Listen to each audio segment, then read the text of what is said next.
Hi and welcome to the Malat cookery channel. So the recipe today is seared chicken breast fillet in a lemon butter sauce.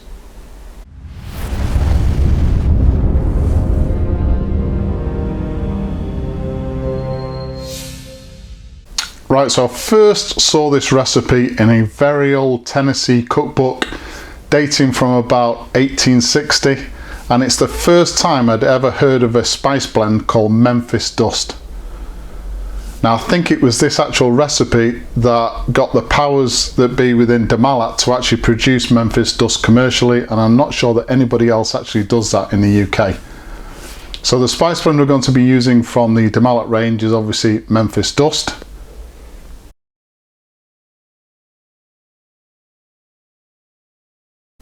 And if you don't have access to the Malat range of spice blends, then as a basic spice blend you're going to need 1 teaspoon of paprika, a teaspoon of garlic powder, a teaspoon of onion powder, half a teaspoon of dried herbs, which must include thyme. And then the thing to do with those dried herbs is put them in a pestle and mortar or a mini grinder and just grind them down to almost a fine powder. You also need some salt and pepper as well. As usual, a full list of ingredients will be given at the end of the video, so let's have a look at those ingredients now and anything else we're going to need for today. Okay, so the ingredients for today, and this is enough ingredients to do 4 people. So I've got the zest and juice of 1 lemon, 20 grams of plain flour, 20 grams of butter, 2 chicken breast fillets which are butterflied, so I've cut them through the centre to create 4 pieces.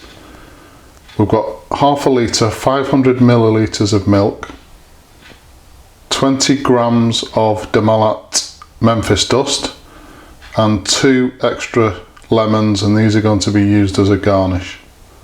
Okay, so what we're going to do with this particular recipe is I'm going to mix the marinade in the saucepan that we're going to use to poach the chicken, so that we retain all of the flavours. We're not swapping about between different pans and pots. So in the saucepan we're going to use, we put the milk, the lemon zest,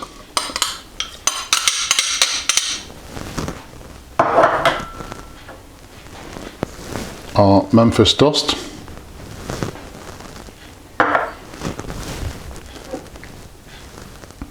and the lemon juice as well.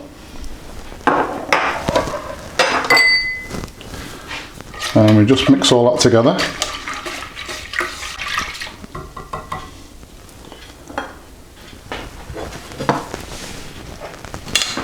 We're now going to add our chicken breast pieces.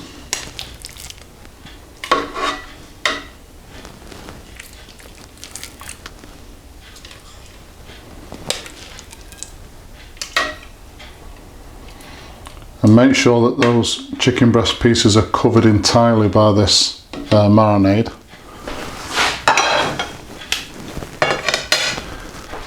So now what I'm going to do is I'm going to cover this pan, place it into the fridge for a minimum of 2 hours. If you're planning ahead for this recipe, then it is definitely better to allow this chicken to sit in that marinade overnight to soak up all of those flavours.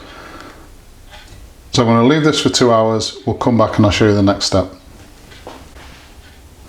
Taking the pan from the fridge, the next thing to do is we want to bring this pan up to a gentle simmer and then simmer this chicken breast fillet gently for about 10 minutes. Okay, so the pan has just started to come up to the simmer. As I said, 10 minutes now, just to poach those chicken breast fillets nicely.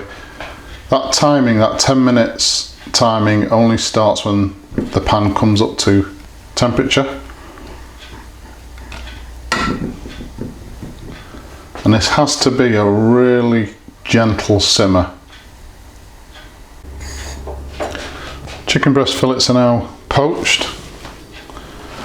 What I want to do now is take them out of the marinade or the sauce, and I'm going to reserve these on a plate and keep them warm until we need them.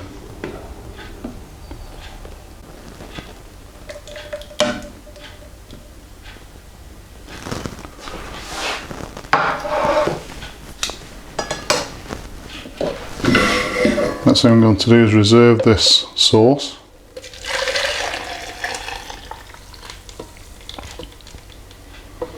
Because we want to stay with the pan we've been using throughout, because a lot of flavour is still retained within this pan.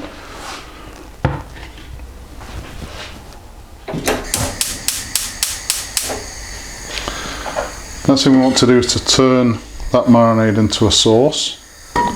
So into the frying pan goes the butter.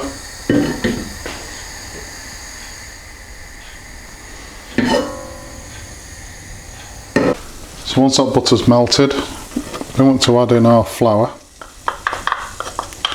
and then cook the flour through for a couple of minutes. So we're creating what's called a roux, and this is not just going to thicken the sauce, but it's also going to flavour it as well.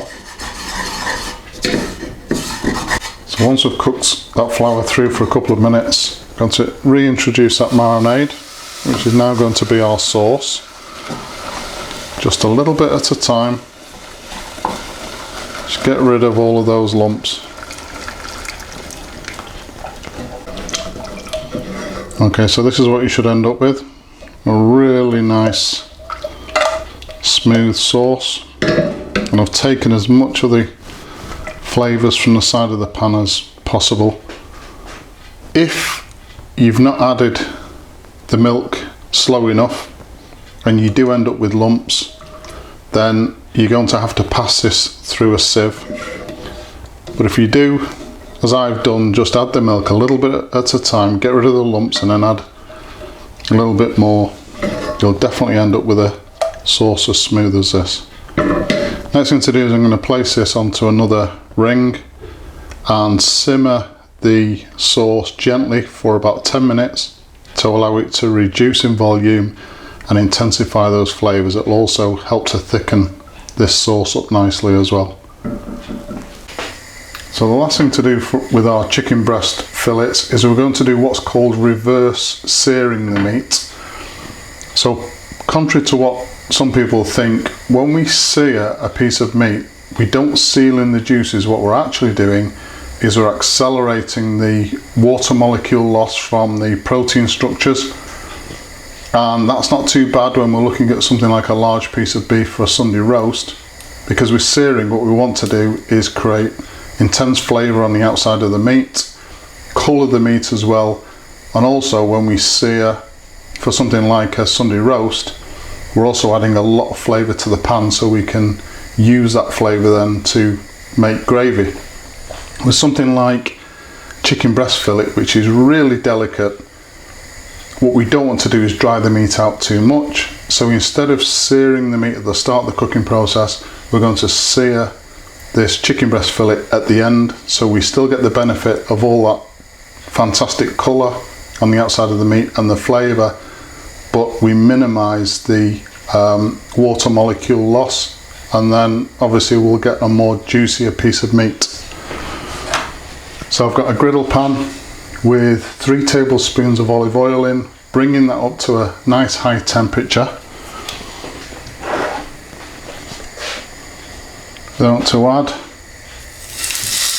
our chicken breast, and we're just going to sear this on either side for about 4 minutes.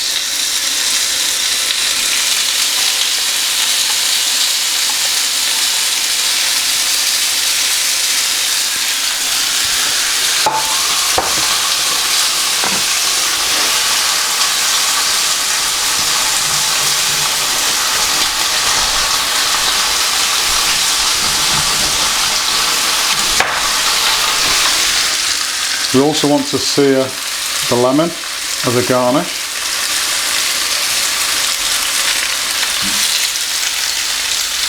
So the thing to do now is not touch the chicken breast at all, or the lemon, until we need to turn it over.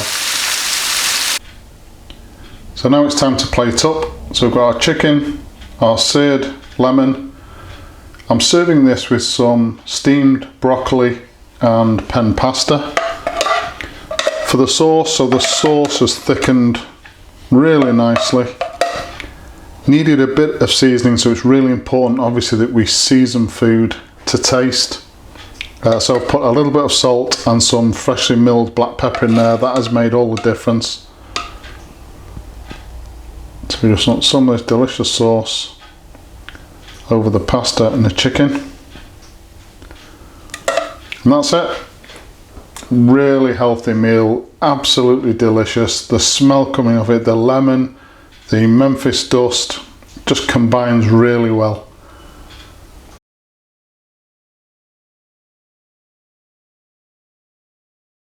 So there you go, an absolutely fantastic dish, really healthy and perfect as we move into the summer months. Please subscribe to the channel, and as usual, if you've enjoyed this particular video, hit the like button. We really do appreciate your support. The channel is growing beyond our expectations. Thank you very much.